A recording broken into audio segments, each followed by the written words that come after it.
दोस्तों, किसी जमाने में भारत का कोई भी कॉन्फ्लिक्ट किसी भी देश से होता था तो बड़ी शांति की अपीलें की जाती थी और वो हमारे यहाँ के लोंडों को पसंद नहीं आती थी। यार, कब तक हम लोग शांति की पीपड़ी बजाएंगे, कभी तो स्वैग वाली बातें करें।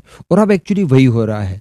आर्मी हो या फिर पॉलिटिकल इश्यूज हो, भारत हमेशा अब अग्रेसिवली बात कर रहा है और ये भारत के लिए बहुत सही है। युद्ध असल में कोई नहीं करता, ना इस समय चाइना किसी से युद्ध कर रहा है, ना अमेरिका, ना रशिया। लेकिन केवल और केवल अपनी बातों से ही डोमिनेंस पा लेना, ये बड़ी बात होती है और ये कला होती है जो कि भारत ने शुरू कर दी है। भाई, इतनी ताकत है तो शब्द तो अपने आप निकलेंगे ना। देखिए, हमारे जो आर्मी चीफ है एमएम नरवणे जी, उन्होंने कुछ बातें कही है। जनरल नरवणे ने कहा कि चीन की सेना के जमावड़े के बाद भारत ने भी 25,000 अतिरिक्त जवान एलएसी पर डिप्लॉय कर दिए हैं और आज किसी भी चीनी खतरे से निपटने के लिए पूर्वी लद्दाख के इलाके में भारत पूरी तरह से तैयार है और बहुत अच्छी स्थिति में है। पूर्वी लद्दाख से सटी एलएसी पर चल रहे विवाद के बीच थल सेना प्रमुख जनरल नरवणे ने ये बातें साफ कर दी है कि अगर चीन युद्ध थोपने की कोशिश करता है तो जीत भारत की होगी। उन्होंने कहा है कि हम जीत कर ही लौटेंगे। नरवणे साहब ने यह भी कहा कि चीन से भले ही बातचीत चल रही हो, लेकिन फिर भी एलएसी के कई इलाकों में खतरा बरकरार है। दरअसल 15 जनवरी को सेना दिवस के मौके पर वर्चुअली मीडिया को संबोधित करते हुए जनरल नरवणे जी ने कहा कि लद्दाख से सटी लाइन ऑफ एक्चुअल कंट्रोल पर विवाद की जड़ चीनी सेना का जमावड़ा है। यानी जो चीन ने अतिरिक्त सैनिक यहाँ पर जमा कर रखे हैं, उन सबको विवाद का पूरा कारण बताया है। नरवणे साहब ने आगे यह भी कहा कि भले ही एलएसी के कई विवादित जगहों पर डिसएंगेजमेंट हो चुका है, लेकिन अभी भी डी एक्सेलेशन यानी सैनिकों की संख्या जो है, उनका नंबर जो है उसे कम करना हो, वो अभी बाकी है।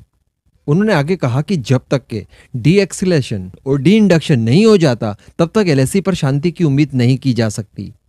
हालांकि इन सब से निपटने के लिए, जैसा कि मैंने आपको वीडियो की शुरुआत में बताया, कि भारत ने भी 25,000 अतिरिक्त जवान एलएसी पर डिप्लॉय कर रखे हैं।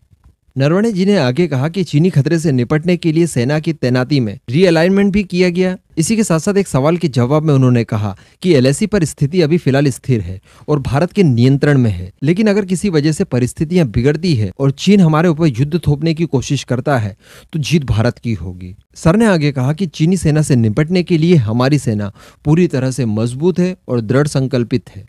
दरअसल बुधवार को भारत और चीन के बीच में 14th राउंड की जो मिलिट्री कमांडर्स के बीच में बातचीत चल रही थी, उसको लेकर नरवणे साहब ने उम्मीद जताई। उन्होंने कहा कि जो आखिरी विवादित इलाका है हॉट स्प्रिंग के पेट्रोलिंग पॉइंट यानी PP-15, उस पर बातचीत चल रही है, चर्चा चल रही है ताकि इसे भी सुलझाया जा सके। इसके बाद उन्होंने कहा कि डेप्सांग जैसे विवादित इलाकों को सुलझाने की कोशिश भी की जा रही है।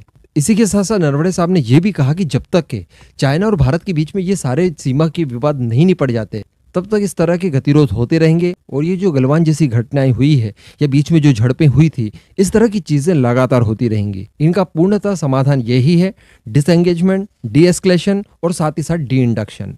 यानी पहले तो दोनों ही पक्ष मान जाए, उसके बाद दोनों ही देशों की सेनाएं पीछे हट जाए और साथ ही साथ जो अतिरिक्त सेना बल भेजा गया है दोनों ही देशों की तरफ से, उन्हें कम कर दिया जाए।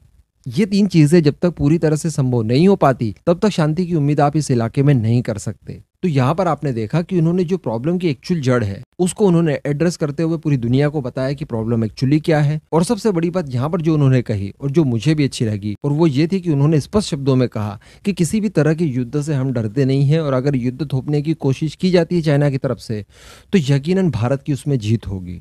इस तरह के आत्मविश्वास से भरे बयानों की बहुत जरूरत है इस समय।